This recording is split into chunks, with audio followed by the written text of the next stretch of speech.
Hello, my friends. Welcome back.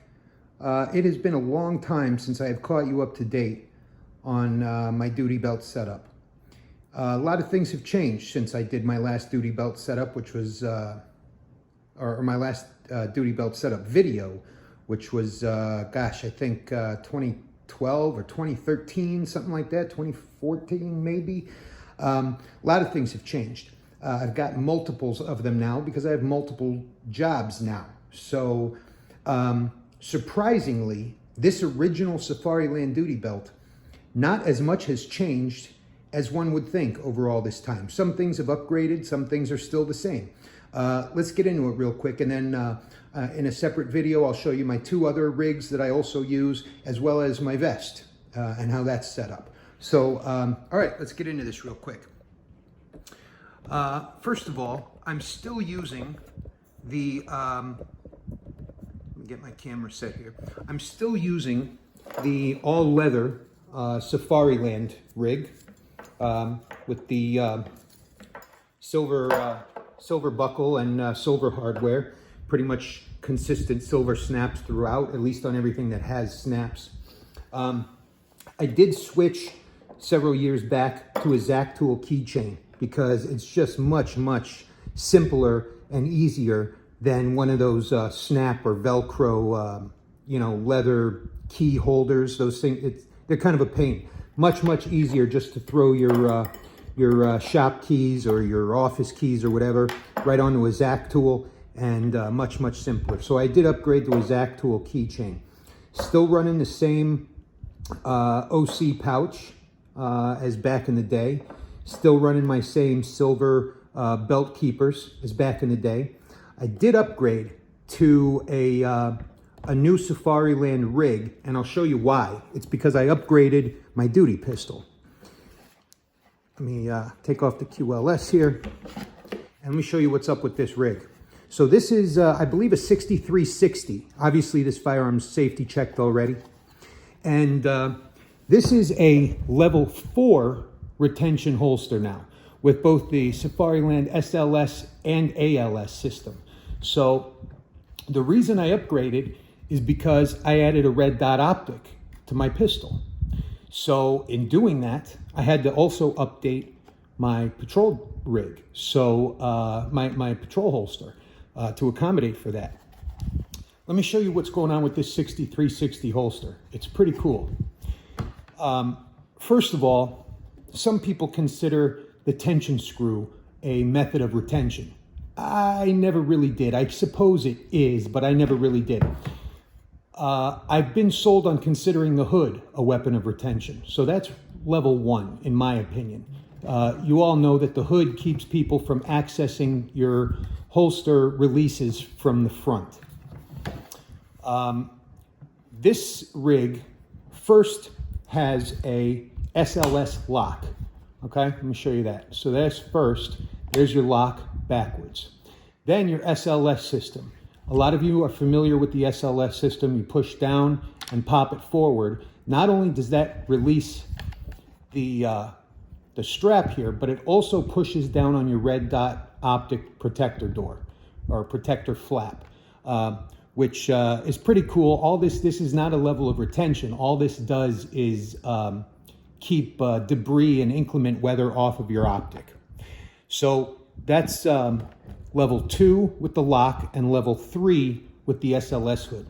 Level 4 is your ALS, or automatic locking system. So let me show you the muscle memory. I was already used to muscle memory of an SLS with a lock. So I was already used to back and forward, okay? So now the muscle memory barely changes. Now, instead of my thumb being free to grip, as it slides back, it automatically presses on this ALS lock, and that releases the firearm, okay? So I'm running a full-size Glock 22 40 caliber with a Streamlight TLR2 green HL with a Trijicon RMR and larger silencer spec co-witness iron sights. So, and by the way, if anybody likes this stippling pattern, This was done by a company out in California in Simi Valley called, or Santa Clarita, called R&Barms, and they do some very cool stippling. Okay, so with this firearm and a level 4 retention, this is not leather, this is Kydex in a, or STX in a basket weave finish with the QLS on it. And I run the QLS because I told you I've got multiple belts now. I swap the holster between whichever platform I'm running, and makes it real nice and easy. Don't have to buy multiples of these because these are, you know, approaching $200. So you certainly don't want to buy this more than once.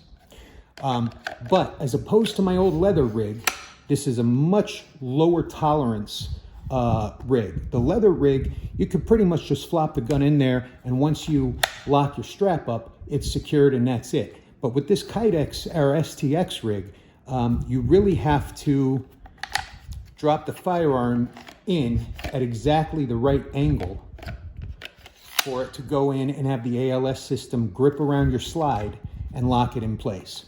And then once you're holstered, you've got the time to pop up your SLS, pop up your red dot hood, and if you need to or want to, flip up your lock. Okay, so that's next. Then of course, we're still running the ASP baton holster. That's pretty standard.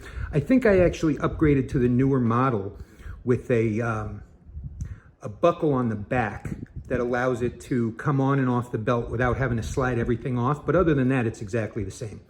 I'm still running these closed pouch cuff holsters, these closed flap cuff pouches, because it stays with the silver snap theme, and it's just a muscle memory I'm used to, and frankly, I just enjoy the look, so I'm still running those. Still running, actually, I think I may have upgraded the glove pouch. No, actually, I think that might still be the exact same one. Let's see, second cuffs. Okay, here we go. I'm still working with the Streamlight Strion, but I have upgraded to the Strion HL because it's just a whole lot more lumens than the old Strion. I've gone through a couple of them. I also got, here's a little free tip. I got at one point one of the Strions with the side button as well as the rear button.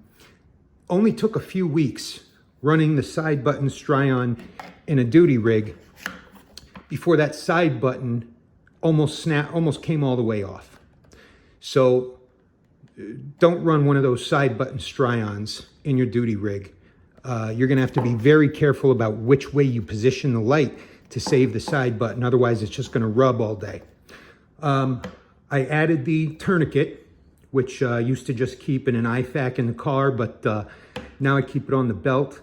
I'll show you when I get into my vest why I don't run it on the vest. In 2012, 2013, I wasn't yet carrying my own taser. I went ahead and added that because now I can run that on any assignment and every job that I have. And I'm still running the same mag pouches, although there are more of them on the vest as well because I pretty much work alone, and the way the world is today, I don't feel like you can have enough ammo, so that's what it is. So that's the setup at the moment with duty rig number 1. I would say the biggest change from the way you last saw it years ago is the addition of the taser on the rig, the addition of the tourniquet, and the upgraded firearm and holster. So we'll get into the rest in the next video. I have a full Bianchi rig we'll get into with simulated leather. It's lighter weight, all blacked out, no silver. And then a nylon rig with a drop-down thigh holster as well. And then we'll get into the vest too. So stick around, we'll talk about more setups. Thanks guys, see you soon, be safe, watch your 6.